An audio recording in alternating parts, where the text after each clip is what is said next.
Hi guys, welcome back to my A2 German grammar course. Invest some minutes into your German skills. You will learn step by step everything you need. So, new topic today, let's check it out.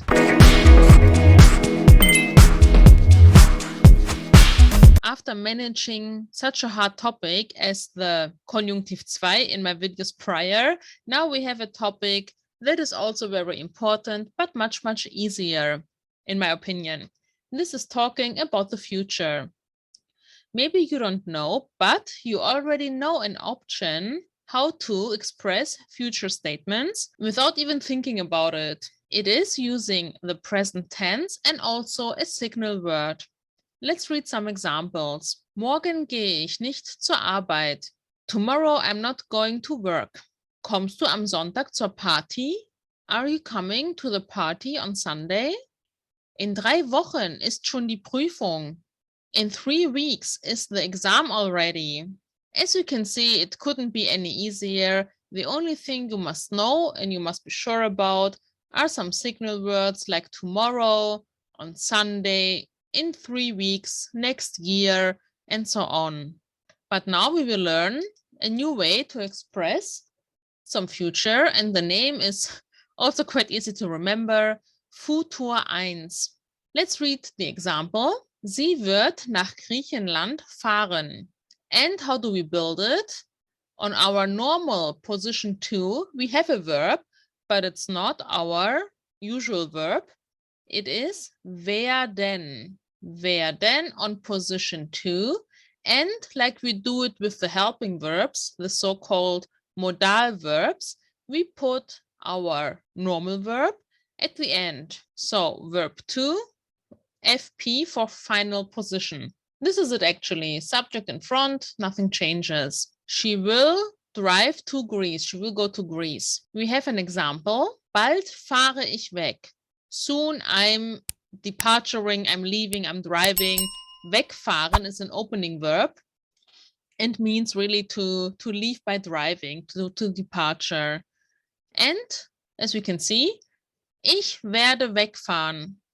Without an object, we can even see more clear. We have subject, verb 1, and verb 2. And verb 2 is, of course, in infinitive. Maybe I don't have to say it, but just to be sure. Okay, now it's your turn. You can press pause and try to build the future statements for the following sentences. See you in a second. Ich werde dich bald anrufen. I will call you soon. Wir werden aus dem Zug aussteigen. We will leave the train. Ich werde aufstehen. I will stand up. Du wirst den Flug buchen. You will book the flight. Ich werde dir das Buch zurückgeben. I will give you back the book. Ich werde dich vom Bahnhof abholen. I will pick you up from the train station. Wir werden bald eine Prüfung schreiben. We will soon write an exam. Sometimes I left the words here inside, like bald. Other things we can say to make it clear or to make it sound more natural is gleich, also meaning soon, especially when your sentence is super short, like here. I would put it in there. Ich werde gleich aufstehen. I will stand up in a second, right? Like this. If you have objects, it's okay.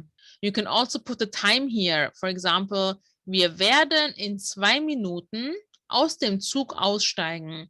In 2 minutes, we will leave the train. Now we have a second exercise, which is a little harder, just because of the sheer quantity. We have here a little text. I will read it with you. We translate it. And then I want you to rewrite it with the future tense. Let's read. Im Frühling macht Paul eine Reise nach Ägypten. We have a signal word here and of course present tense, as I told you in the first minute of this video. In spring, Paul makes a trip to Egypt. Zuerst fliegt nach Kairo. First he flies to Cairo. Dort nimmt sich ein Hotel. There he takes a hotel. A little grammar that you haven't learned yet, at least in my series, it comes later, is the reflection of verbs. I talk about it also in my other series when I give you listening and reading exercises. This one is to reflect the subject and the object. He takes a hotel for himself. This is what it means. So sich ein Hotel nehmen, to take for oneself a hotel. You can also say, dort nimmt ein Hotel. There he takes a hotel. Sometimes it's not optional. Mit einem Taxi fährt ins Tal der Könige. This one is a little hard.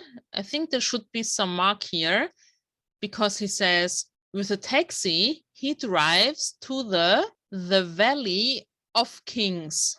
I can give you the vocabulary here. Das Tal, neutral, means the valley or the vale, but we don't need to learn both. Valley is enough for now. So with a taxi, he drives to the Vale of Kings. Besichtigt die Pyramiden. He visits, or he will visit, of course, we talk in the future. He will visit the pyramids. In Kairo bleibt vielleicht 3 bis 4 Tage. In Kairo, he maybe stays for 3 to 4 days. Dann fährt mit einem Bus ans Rote Meer, nach Hurghada. Then he drives with a bus to das Rote Meer is literally the Red Sea. Nimmt an einem Tauchkurs teil. He takes part or he joins what is this? Tauchkurs. Tauchen, this verb by itself, means to dive. And I think in English we also say scuba diving, right? Is it like scuba dive? So to go under the water, actually. Altogether, we have Tauchkurs. You know, for example, Deutschkurs, German course. So he participates on a diving or scuba diving lesson. Natürlich badet auch und liegt in der Sonne. Of course, he will also swim and lying in the sun. Von Hurghada fliegt zurück nach Kairo. From Hurghada, he flies back to Cairo. Anschließend unternimmt eine Schiffreise auf dem Nil. Following that, anschließend, or after that we could say in easy English, he joins or he makes a boat trip or ship cruise on the Nil. Nil is the river. Etwas unternehmen is a nice verb by itself. It can even mean to do something. He does a cruise. Sounds a little strange in English, but unternehmen has many meanings. Bei Aswan sieht sich den großen Staudamm und den Tempel von Abu Simbel an. Der Staudamm is another interesting word, especially for A-level, but it actually means only the dam or the barrage. So at Aswan, he visits or he watches the big dam and the temples from Abu Simbel. Die Reise dauert insgesamt 4 Wochen. The trip takes, or is, depending on how you want to translate it, takes in total 4 weeks. Okay, if you want, you can press pause. You can try to read again, take your time, read the words if they're hard. If they're not, that's even better. And try to put the whole script into the new future tense we just learned. Im Frühling wird Paul eine Reise nach Ägypten machen. Zuerst wird nach Kairo fliegen. Dort wird sich ein Hotel nehmen. Mit einem Taxi wird ins Tal der Könige fahren. Wird die Pyramiden besichtigen. In Kairo wird vielleicht 3 bis 4 Tage bleiben. Dann wird mit einem Bus ans Rote Meer nach Hurghada fahren. Wird an einem Tauchkurs teilnehmen. Natürlich wird auch baden und in der Sonne liegen. Von Hurghada wird zurück nach Kairo fliegen. Anschließend wird er eine Schiffsreise auf dem Nil unternehmen. Bei Aswan wird er sich den großen Staudamm und den Tempel von Abu Simbel ansehen. Die Reise wird insgesamt 4 Wochen dauern. I think this new grammar is not the worst or the hardest, but do you see sometimes we have, for example, in the last sentence, subject verb, right?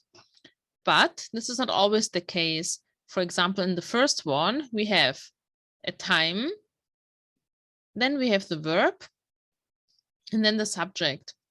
Why is that? This is because we have another addition in front, same as here, zuerst, again, verb subject, same with dort, verb subject. But here, for example, we have nothing in front, so we have subject verb. If you're not familiar with word position, watch my other videos. I explain everything, and I think we will have an additional video about that pretty soon. This is it for today. Thank you for your support, for watching, for learning. Don't give up. It's a process. It takes time. Watch the videos. I really do everything step by step and chronological. If you watch them, if you interact and do the exercises, you will understand it better than you think.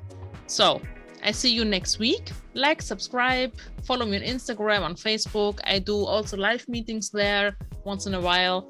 And stay safe. Good luck. See ya. Bye.